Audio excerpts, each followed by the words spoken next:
ඔව්. ඉතින් නැවතත් ඔබ සම සාදරයෙන් පිළිගන්නවා රෙක්ස්ට්‍රෝ 2025 සජීවී විකාශනයත් සමග. ඉතින් මේ අවස්ථාවේ අපේ සජීවී විකාශන මැදිරියට අමුත්තන් දෙදෙනෙක් සහභාගී වෙලා ඉන්නවා. ඉංජිනේරු චන්දන බණ්ඩාර මහත්මයා අයිබෝන්. අයිබෝන්. සභාපති ජාතික ජල සම්පාදන හා ජලාපවාහන මණ්ඩලය. ඒ වගේම ඉංජිනේරු නීල් වික්‍රමසිංහ මහත්මයා අයිබෝන්. අයිබෝන්. අතිරේක සාමාන්‍ය අධිකාරී ජාතික ජල සම්පාදන සහ ජලාපවාහන මණ්ඩලය.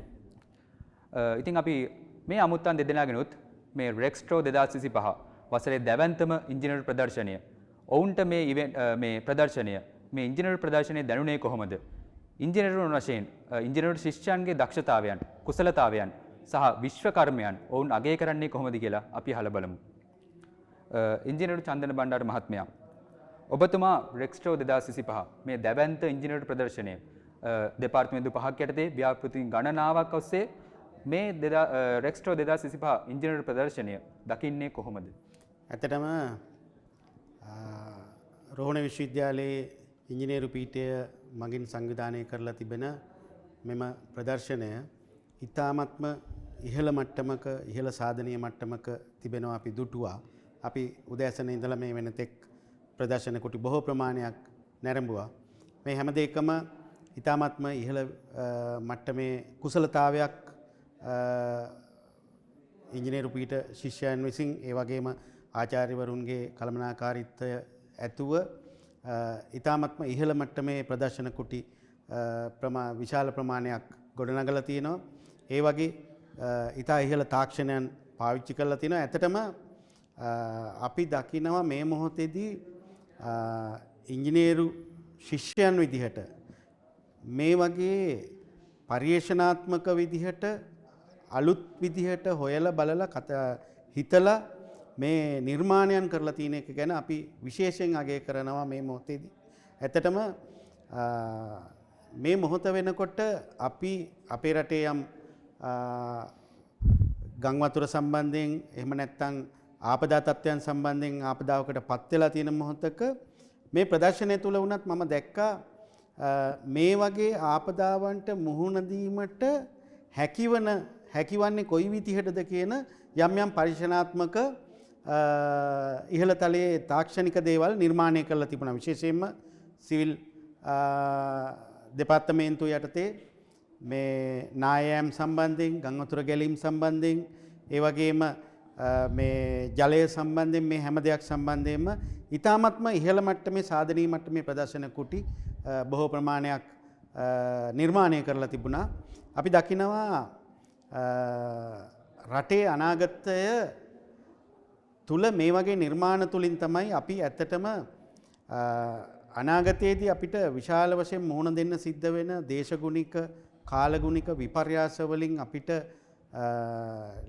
අත්විඳින්න සිද්ධ වෙන ආපදාවන්ගෙන් යම් ගැලවීමක් ලබා ගැනීම එහෙම නැත්නම් ආරක්ෂාවක් ලබා ගැනීම සඳහා මේ වගේ ඉංජිනේරු ප්‍රදර්ශන වලින් ලබා ගන්නා අත්දැකීමත් එක්ක ඒ දැනුමත් එක්ක අපි හිතනවා අනාගතයේදී අපේ රටට බිහි වෙන ඉංජිනේරු වරුන් මේ සම්බන්ධයෙන් ඉතා වටිනා කාර්යභාරයන් ඉටු කිරීම සඳහා මේක විශාල අත්ලක් වෙයි. ඇත්තටම රෝහණ විශ්වවිද්‍යාල මගින් මේ සංවිධානය කරලා තියෙන මේ ප්‍රදර්ශනය මම විශ්වාස කරනවා දිවයිනේ පාසල් සිසුන්ට, ඒ වගේම විශ්වවිද්‍යාල සිසුන්ට, ඒ වගේම කාර්මික විද්‍යාල, තාක්ෂණික විද්‍යාලවල ඉගෙන ගන්නා සිසුන්ට විතරක් නෙවෙයි පොදුවේ සියලු දෙනාටම නැරඹිය යුතු සහ නැරඹිය හැකි ඒ වගේම ඊ타ත්ම වැදගත් ප්‍රදර්ශනයක් වෙනවා. ඒක නිසා මම නැවත වතාවක් සියලු දෙනාගේම ඉල්ලා සිටිනවා සියලු දෙනාම පැමිණලා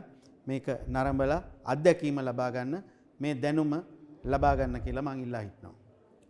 ඔව්, බොහොමත් ස්තුතියි චන්දන බණ්ඩාර මහත්මයා. ඉතින් අපි යමු වුණොත් ඉංජිනේරු නීල් වික්‍රමසිංහ මහත්මයා වෙත.